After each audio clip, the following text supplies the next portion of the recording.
podcast Hospital da Luz, onde os nossos especialistas falam do que sabem. Olá, bem-vindos a mais um episódio do podcast Hospital da Luz, desta vez com uma nova rubrica. Uma nova série de conteúdos que trazemos a este podcast e com os quais pretendemos que os nossos especialistas respondam às dúvidas sobre a vida e a saúde das nossas crianças. O pediatra responde. É verdade. Chama-se O Pediatra Responde porque quem tem filhos precisa das respostas certas nos momentos certos. Ter filhos é uma felicidade sem limites, claro, mas é também uma experiência avassaladora e de enorme responsabilidade. E agora com a Covid, a situação ainda é mais alarmante, ainda podemos ficar mais alarmados. Os infantários, as creches e as escolas acabaram de abrir portas. E se o início do ano escolar, do novo ano escolar, já pode ser só por si um motivo de preocupação para milhões de pais, imagine-se o que é que este ano, com a Covid, pode ser este regresso à escola e esta coisa de ter os filhos na escola. Eu sou a Graça Rosendo, hoje tenho comigo para lançar esta nova série do podcast Hospital da Luz, O Pediatra Responde, dois convidados muito especiais. Carolina Patrocínio, apresentadora, empresária, influencer e mãe de 4 filhos. Olá, Graça. Muito obrigada eu por este convite. Obrigada a nós. E João Farela Neves, que é o diretor da Pediatria do Hospital da Luz. Olá a todos, muito obrigado pela oportunidade. Bom, contamos convosco para ajudar hoje nesta conversa aos pais e às mães que nos estão a ouvir. Carolina, claro que vou começar por si, e que pela pergunta mais óbvia, mãe de 4 filhos, provavelmente todos já na escola, na creche, no infantário, o que é que mais a preocupa neste momento? Bom, muito honestamente, eu acho que a minha maior preocupação, partilho com o resto das mães deste país e não só, é o dia em que vai chegar aquele telefonema da creche ou da escola a dizer que o nosso filho está xoxo ou tem febre, e como é que eu vou agir nesse momento, no sentido de que o que é que eu faço? Eu tenho 4 filhos em casa e também em escolas diferentes. É suposto testarmos as nossas crianças, é suposto entrarmos em nova quarentena todos juntos. Como é que é essa logística familiar e como é que eu vou reagir nesse dia? Essa é a maior preocupação. João? É uma pergunta que eu acho que toda a gente está a fazer neste momento, não é? Mas eu confesso que acho que é a resposta mais fácil, porque isso é uma coisa que está muito organizada e que já está relativamente divulgada pelas escolas, e portanto as escolas sabem perfeitamente como é que devem agir e como é que devem interpelar os pais e explicar aos pais o que é que tem que acontecer. As escolas foi pedido a todas as escolas que fizessem um plano de contingência com determinadas diretrizes da Direção-Geral de Saúde, e portanto as escolas, perante um caso suspeito, têm uma série de normas que têm que fazer cumprir e que permite aos pais, na prática, serem guiados nessa situação.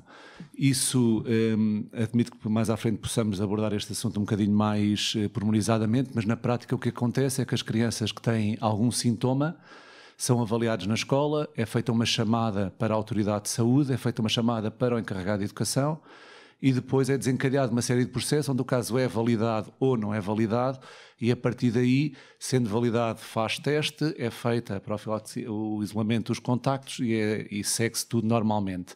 Portanto, isso é a parte onde eu acho que, apesar de poder alarmar, e que eu acho que vai ser um problema social grande, porque vai acontecer várias vezes, não é? Os miúdos estão doentes e os miúdos vão estar doentes este inverno, e portanto isso vai acontecer várias vezes, mas é uma parte que está muito bem definida antecipadamente pela Direção-Geral de Saúde. E, portanto, eu acho que isso não vai ser a parte do que fazer perante um miúdo que está na escola e tem febre, eu acho que vai correr bem.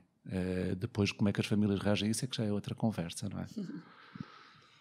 Que sintomas é que é suposto ter em conta? Imagino que isso também possa ser uma preocupação. Carolina, como é que imagina de repente o miúdo acorda com uma tosse, vai ponderar, leva à escola ou não leva à escola? Pois, na verdade, como o doutor dizia, eu acho que os miúdos não vão deixar de estar doentes. Eu tenho 4 filhos em idade escolar, portanto as viroses são muito recorrentes. E enquanto for aquela virose mais de vomitar, eu acho que à partida nós descartamos quase como se ficasse livre de perigo. O problema eu acho que é com a entrada do inverno vai haver estados gripais, e como é que vamos distinguir uma gripe normal da Covid, no sentido de não vamos estar na correria aos testes todas as semanas? Era exatamente aí que eu queria chegar há bocadinho, não é? Essa é que é a dificuldade, a grande dificuldade que os pais vão sentir é exatamente o que fazer com o filho doente em casa. Não é com o filho doente que na escola telefonam ao pai que ele está doente. porque aí eu acho que funcionam as diretrizes e a coisa está muito bem articulada. Em casa é difícil. E eu não vou dizer que não é difícil, porque, sinceramente, é impossível distinguir uma gripe de uma infecção por SARS-CoV-2, é impossível distinguir uma bronquiolite de uma infecção por SARS-CoV-2 no pequeno lactente até aos 12 meses, 14 meses, e portanto os pais não vão poder fazer. Nesses casos, à partida, infelizmente, digo eu, nós estamos um bocadinho na dependência das escolas, porque depende da política da escola e do colégio do que fazer perante isso. Num conselho meu aos pais, eu acho que os pais com crianças com sintomas, sejam eles quais forem, devem procurar aconselhamento, seja do seu pediatra, seja da linha de apoio do SNS 24, que depois definirá se o caso é ou não é para ser feito o teste ou não é, e se é para ir à escola ou não é. Isso vai ser um problema. E honestamente, quando me pergunta se vamos ter que fazer testes todas as semanas, é evidente que não vai acontecer. Mas vai haver uma abstinência escolar muito, muito superior aos anos anteriores. Claro. E nós nisso vamos ter que estar preparados para isso, com as repercussões sociais que isso tem, porque os pais vão ter que faltar à escola quem não tiver capacidade para ficar com os miúdos em casa. Mas sim, é uma questão que é muito difícil. Quando são sintomas associados ao Covid é mais fácil, e com uma gripe é mais fácil, não é? Se o miúdo tem tosse, febre e ranho, ou se tem tosse e ranho, ou se tem só febre, aí é claro, não vai à escola, ativa o SNS 24, se faz teste, se for positivo, é ativada a escola para fazer o rastreio dos contactos, a escola, a autoridade de saúde para fazer o rastreio dos contactos. Quando é a diarreia, quando é as pintas no corpo, aí é muito mais difícil, porque isso é pouco provável que seja Covid, mas pode ser Covid. E a minha sensação é que as escolas não vão aceitar. E não vão aceitar as crianças na escola. E isso vai pôr uma pressão sobre os pais enorme, que muito provavelmente vão ter que exigir ao seu médico assistente um papel a dizer que eles não têm Covid. E para o médico assistente dizer que eles não têm Covid, a probabilidade de terem que pedir um teste ou então dizer então esquecemos e fica 14 dias em casa é muito grande. E, portanto, eu acho que nesta fase de início, eu acho que é melhor e faz algum sentido envolver o SNS 24 nestas decisões, para haver um algoritmo de decisão que permita haver alguma continuidade nos cuidados aos miúdos. A minha outra questão, e eu acho que também mais a título até de curiosidade, uma vez que falamos de crianças, qual é a forma mais provável do contágio das crianças? Ou seja, já ouvimos também várias teorias de que tem que haver um adulto contaminado para haver uma criança positiva, se as crianças se pegam entre elas, se... Sim. Eu acho que essa é uma... Esta é uma doença nova e estamos todos a aprender com ela nos últimos meses, já quase um ano, não é? Desde outubro do ano passado que estamos a conviver com ela no mundo. Infelizmente não temos respostas para tudo e essa é claramente uma matéria onde nós continuamos um bocadinho no cinzento. Tem havido estudos um bocadinho contraditórios. O que é claro e que é claro para todos e é muito importante é a criança tem doença menos grave do que o adulto. E isso não é discutível. Ou seja, há coisas relativamente à Covid que são discutíveis, essa não é. Ou seja, a doença na criança é menos grave. Ponto final, parágrafo. Não quer dizer que não possa haver casos graves. Pode haver, mas é muito pouco frequente e é muito menos do que no adulto. Ponto número 1. Agora, como é que eles se contagiam? As crianças contagiam os outros ou não? Contagiam-se uns através dos outros ou não? É difícil dizer. Claramente, o adulto é mais contagioso do que a criança. Ou seja, num agregado familiar em que um pai esteja doente, a probabilidade de termos a mãe doente e os 2 filhos, ou 3 filhos, ou 4 filhos doentes na mesma casa é enorme. Porque o adulto contagia muito, mesmo assintomático. Na criança, isso tem acontecido muito, mesmo com os nossos doentes com Covid, crianças. Nós temos muitos casos de crianças com Covid que se mantêm em casa com os pais e que os pais não têm. Portanto, que eles são menos contagiosos também parece ser verdade. Houve aqui alguns artigos que saíram no último mês que contrariavam um bocadinho isto, porque diziam que a criança tinha muito mais carga viral nas secreções e que, portanto, seriam muito mais contagiosas e que veio lançar aqui alguma poeira sobre a reabertura das escolas. Mas eu relembro, há muitas doenças em que ter uma carga viral muito elevada não é igual a ser muito contagioso. E, portanto, o que tem dito a prática e o que tem dito a epidemiologia desta doença é que a criança é menos contagiosa, contagia menos. Há pessoas que defendem que as crianças não se contagiam umas às outras. Eu não acredito nisso. Eu acho que as crianças muito provavelmente contagiam-se umas às outras. Há alguns casos que já evidenciaram isso mesmo. É difícil acreditar que assim não seja. São menos contagiosas e isto é uma boa notícia relativamente a esta doença, que isto era um dos grandes medos que nós tínhamos, não é? Porque com a gripe é exatamente o contrário. Não é? A doença começa na criança e a criança traz para casa, e traz para o agregado e traz para toda a gente.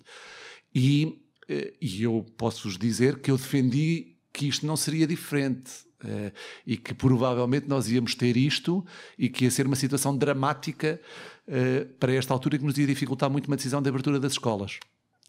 Claramente isso não é verdade. E, portanto, isso é uma boa notícia.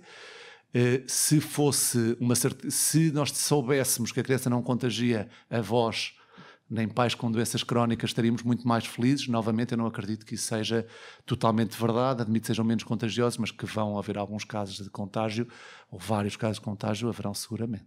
Carolina, vou eu fazer agora aqui uma pergunta, se me der licença. As crianças têm que cumprir estas regras todas de tirar os sapatos quando chegam a casa, desinfetar as mãos, lavar e andar com máscaras na mochila. Como é que é este novo normal para as crianças também? Imagino que essa também tenha sido uma preocupação para a Carolina quando arrumou as mochilas lá de casa para a malta e para a escola. Nós tentamos cumprir ao máximo as recomendações, tendo crianças muito pequeninas, são 4 filhos, a mais velha tem 6 anos, entrou no primeiro ano, portanto, não vou mentir, é muito difícil controlar tudo, portanto, é tentar controlar o controlável. Neste momento, muito honestamente, eu acho que estamos em fase totoloto, porque por muitos cuidados que tenhamos e o distanciamento e as máscaras, acabam por aparecer casos que não fazem a menor ideia como é que foram contagiados, tiveram os cuidados máximos, não sei se foi no supermercado, se foi numa superfície, que saibam contacto com ninguém positivo.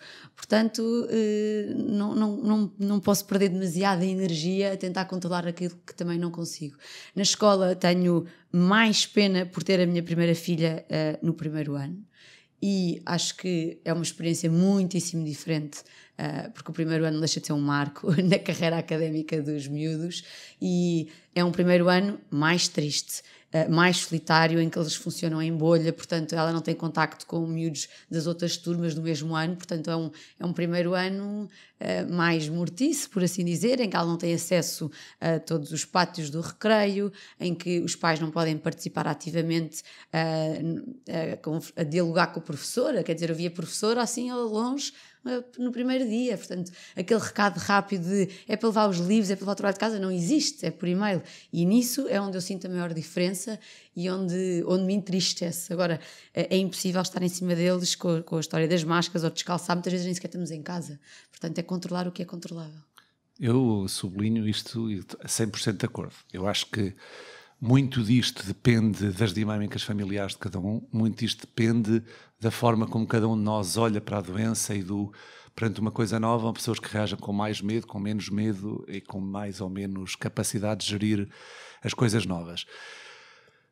Temos aqui 2 pontos diferentes. O primeiro é como é que as crianças reagem. Para já, nós não podemos esquecer de crianças, estamos a falar de crianças de 1 dia até 17 anos, 364 dias, não é? Portanto, todas elas reagem de maneiras diferentes. Eu tenho 3 filhos também, não é? Eu tenho 3 filhos, o mais velho tem 12, a mais nova tem 5, e eles reagem de maneira completamente diferente. Há aqui 2 pontos, como eu estava a dizer, que é importante focar. O primeiro é máscaras, não máscaras, cuidados ou não cuidados. Eu, sinceramente, acho que pedir a uma criança até aos 9, 10 anos para usar uma máscara é absolutamente contraproducente. E é absolutamente contraproducente porque eles não a sabem usar, eles não a conseguem ter. Em 99% dos casos, eles mexem na máscara 50 vezes por minuto, tiram máscara, põem a máscara, coçam o nariz, e isso, honestamente, é uma falsa sensação de segurança.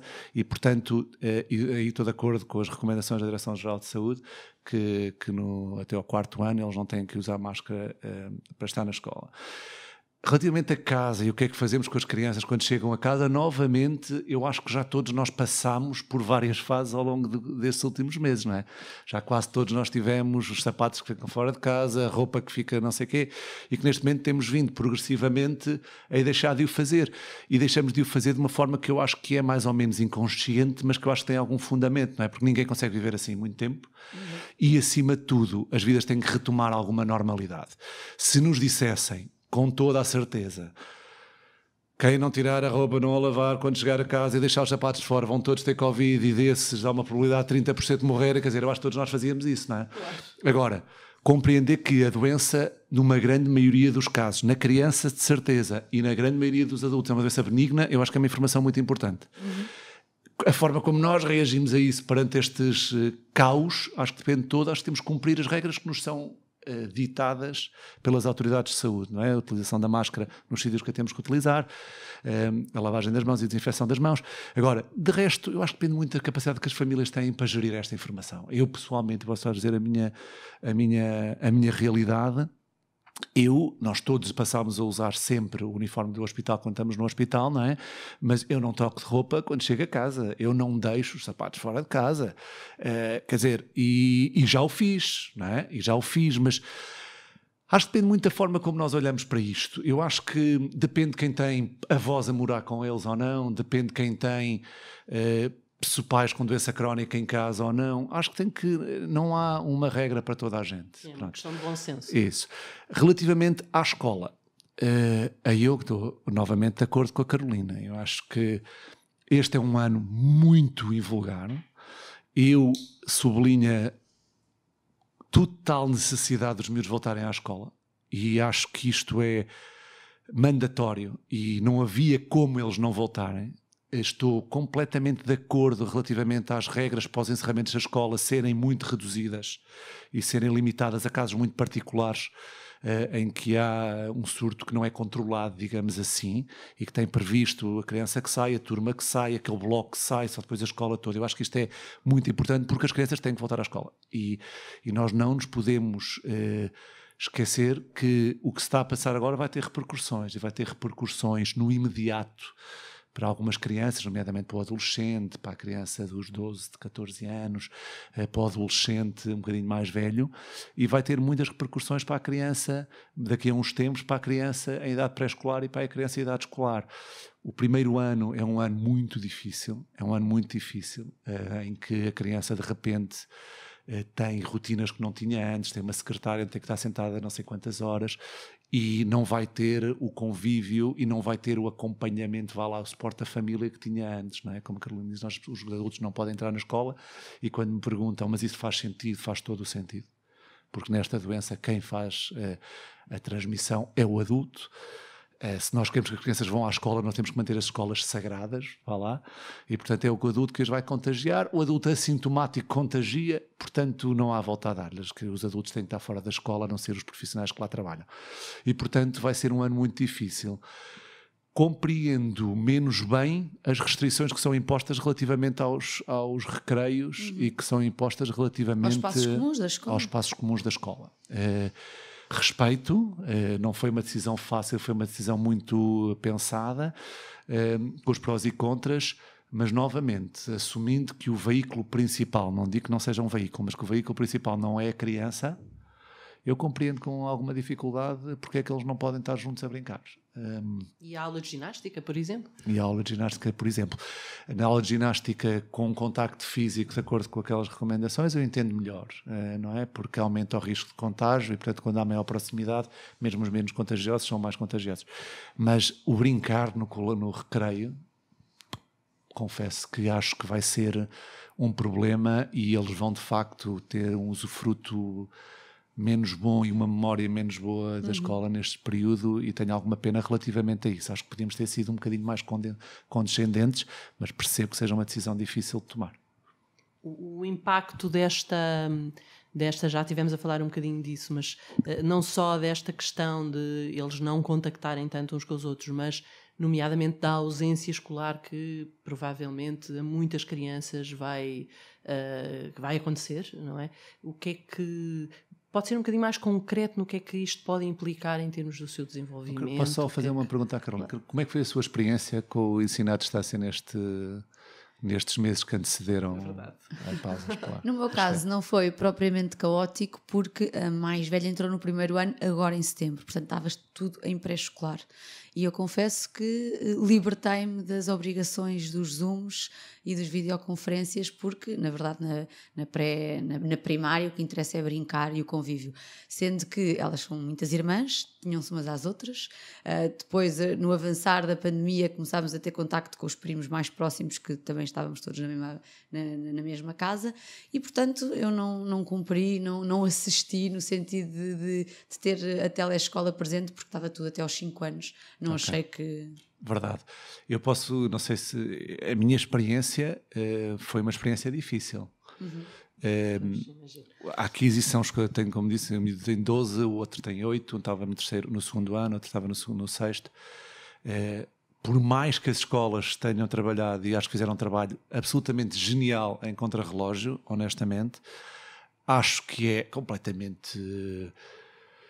impensável achar que a capacidade das crianças a aprender daquela forma é igual a aprender de outra forma. É impensável, quer dizer.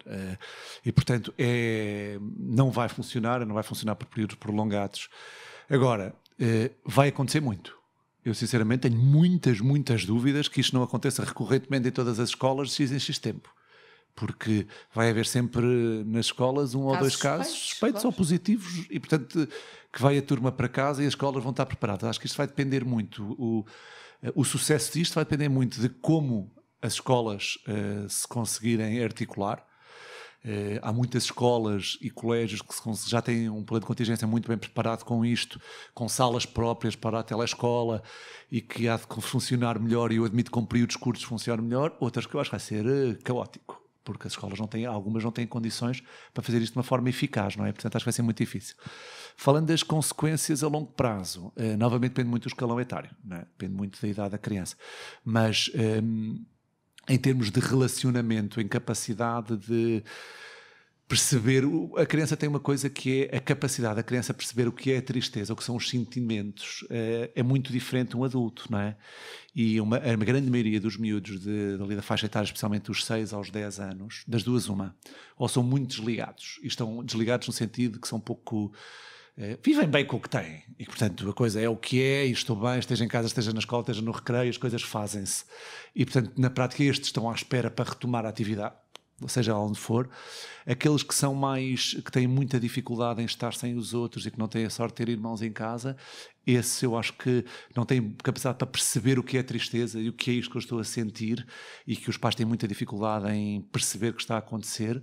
Acho que tem um impacto no desenvolvimento deles que pode ser bastante importante, em termos de autoestima, em termos de ligação, em termos de relacionamento uns com os outros, que se for uma coisa que se prolongue muito tempo... É um estado de solidão, no fundo, principalmente filhos únicos. Sim. E que pode ser complicado de gerir no futuro, honestamente. Portanto, é bom que seja pelo menos intermitentemente e que eles possam estar à vontade e no seu ambiente natural o mais rapidamente possível e mais prolongadamente possível. Exatamente. Eu estava a imaginar, a Carolina tem um bebê em casa, vamos bater na madeira, não vai acontecer, mas supondo que um dos outros miúdos da Carolina efetivamente acaba por ter Covid. É preciso isolar uns dos outros? O que conselho é que dá aqui aos pais e às mães, como a Carolina, que tem vários filhos, um deles bebê em casa? Certo. Primeiro, a primeira premissa, novamente, que eu disse há bocado. A probabilidade desse bebê pequeno ter uma doença grave é quase nula. Certo. É quase nula. Muito bem. Dir-me-ão, mas uma criança que tem uma bronquiolite, X% deles são internados. É verdade, mas com o SARS-CoV-2 isso já aconteceu na China, não houve grande taxa de internamentos e, portanto, a probabilidade de um bebê pequeno ter doença grave é baixíssima. E a criança com 1 mês ou 2 meses, a taxa de probabilidade de ter uma doença grave é muito baixa. E, portanto, eu acho que essa é a primeira coisa para tranquilizar as famílias. Porque... depois vai haver diretrizes da Direção-Geral de Saúde, que vai passar por, depende se tem um filho doente, se tem 2 filhos doentes, se tem o pai doente, se tem divisões pós-isolar ou não tem divisões pós-isolar, se tem capacidade para o doente sair de casa com um dos pais. E depois tem a ver com a própria família, se quer fazê-lo ou não. Claro, Pronto, em última análise, ver a logística familiar Isso sem, mesmo. em primeiro lugar, para onde ir, não é? Isso, para onde ir e se faz algum sentido. Eu tenho muitas crianças de famílias que eu sigo que, quer dizer, que têm a mãe doente, eu não digo à mãe para sair de casa e se auto-isolar e deixar a família durante 15 Em dias. autogestão. Até porque há muitos casos, e nós não podemos esquecer que isto é tudo muito bonito, não é? Mas há pessoas que excretam o vírus e que se mantêm positivas durante 6 semanas ou 8 semanas. Sim, vai ficar sem ver os filhos pequeninos, é impossível. O que é que nós fazemos? Com 8 semanas fora de casa, quer dizer, isto é... Terrível, Acho que não dá para fazer. impensável, Não dá para fazer, mas novamente depende das famílias. As minhas famílias, salvo seja, têm gerido isto muito bem e a grande maioria delas tem tentado confinar-se a uma divisão dos pais, mas mantém mais ou menos a harmonia familiar. Claro. A grande maioria das vezes tem havido casos secundários dentro do agregado, mas tem corrido sempre tudo lindamente e pronto, é o que é. É o que é. Felizmente temos esta sorte de a criança ter uma doença que até agora tem corrido muito bem. Há alguma correlação em crianças que tenham mais predisposição para bronquiolites e para para essas doenças respiratórias apanharem Covid? Sim. Ou melhor, o que se sabe é que a criança com doença crónica de uma forma geral pode ter formas mais graves de Covid. Seja a criança com uma imunodeficiência primária, a criança com fibrose quística, a criança com cardiopatia congénita, esses sim, de facto, parece poderem ter doença por Covid mais grave. A asma, que na gripe, por exemplo, é um fator de risco muito claro, para a Covid não parece ser tanto, pode haver de facto um bocadinho mais de aparato na doença, digamos assim, mas não parece ter mais gravidade a médio prazo, nem com as outras doenças mais comuns da infância, as alergias, esse tipo de coisas, não parece. Portanto, não parece ser um drama acrescido, digamos assim. Carolina, há mais alguma preocupação como mãe? Por agora não. Por agora não. Felizmente. O ano letivo há de Exato. prosseguir e hão de surgir outras dúvidas. João, eu não resisto a fazer-lhe uma pergunta para nós concluirmos esta conversa, que tem a ver com o Hospital da Luz de Lisboa e com o departamento que dirige, que é perceber e, no fundo, explicar aos nossos pais e às mães que nos estão a ouvir de que maneira é que nos preparamos aqui no Hospital da Luz para acompanhar esta situação, este novo normal. O que é que pode dizer aos pais e às mães sobre o serviço que dirige e sobre a disponibilidade e a resposta que temos ao dispor deles? Eu acho que nós também podemos ver isso por diferentes fases, não é? Uma fase inicial de resposta à pandemia e uma fase atual de preparação ao novo normal. Na fase inicial de resposta à pandemia, eu relembro que o Hospital da Luz teve capacidade de se reorganizar em tempo recorde, disponibilizou ao SNS várias dezenas de camas de cuidados intensivos para adulto e foi a única entidade privada que disponibilizou camas de cuidados intensivos para a pediatria. Sim, é verdade. Felizmente acabou por não ser necessário e a doença acabou por não ter a evolução que nós temíamos que pudesse ter, mas foi uma resposta fantástica do hospital em termos de reorganização. Fomos o primeiro hospital que teve circuitos separados à idade pediátrica em Lisboa e fizemos isto em 3 dias. Felizmente, com a expansão do hospital, que tinha estava a acontecer, mas tinha começado a anteceder um bocadinho antes do início da pandemia, nós conseguimos fazer circuitos verdadeiros onde as crianças com suspeita de Covid ou com doença respiratória, por definição, não se circulavam, não cruzavam em momento algum com as outras, e portanto acho que a resposta foi extraordinária.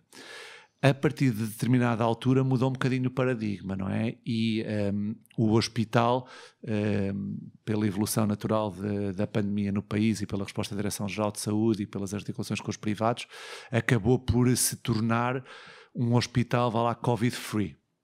E, portanto, nós, neste momento, o que nós temos continuamos com circuitos separados, temos o internamento completamente preparado, temos, a partir de agora, da próxima semana, temos a unidade de cuidados intensivos preparadas para isto, temos uma equipa toda ela altamente diferenciada para ter para dar resposta a todo o tipo de cuidados e, portanto, se tivermos doentes com Covid internados no hospital ou no serviço de urgência, o que eu posso, para nós é claro que temos condições excelentes que nos são dados pela equipa e pelas condições do próprio hospital em termos de espaço e de capacidade de segregar e isolar as crianças com doença respiratória das crianças sem doença respiratória. Portanto, estou muito, muito contente com aquilo que o Hospital da Luz tem para proporcionar às crianças que nos venham a precisar dos nossos cuidados. O resto é o normal, o novo normal, mas pais e mães têm que manter a vigilância da saúde das vossas crianças e, portanto, cumprir os calendários do pediatra, da consulta do pediatra. Isso não mudou. Houve ali uma fase que mudou, em abril, maio, não é? Porque nós tivemos que reorganizar tudo, nós criámos, toda a consulta da pediatria foi mudada para uma unidade de satélite para conseguir receber as crianças com segurança e manter o hospital a funcionar para dar resposta aos casos eventuais que pudéssemos ter, mas a vida neste momento é normal. E isso é muito importante. Portanto, as crianças terem as consultas na idade certa, as crianças terem as vacinas na idade certa, as crianças não recorrerem à urgência por tudo e por nada, as crianças falarem com o seu médico assistente e seguirem as recomendações. Tudo isso é igual ao ano passado. E, portanto, e há 2 anos e há 3 anos. Portanto, nada mudou. Há só aqui uma variável que eu acho que estamos preparados no país, de uma forma global, para responder. Muito bem. Bom, este era de facto um tema que dá pano para mangas e eu acho que só vai acabar no fim da pandemia mesmo. Sei lá, não sei exatamente quando. Esperemos que em breve, com toda a certeza, voltaremos a este e outros temas que sejam igualmente fonte de dúvidas e preocupações para os pais e para as mães que nos ouvem nesta série especial do podcast Hospital da Luz, o Pediatra Responde. Quanto assim, marcamos encontro no próximo episódio. Siga-nos nas redes sociais, acompanhe o podcast no YouTube e nas plataformas de streaming de áudio. Até breve.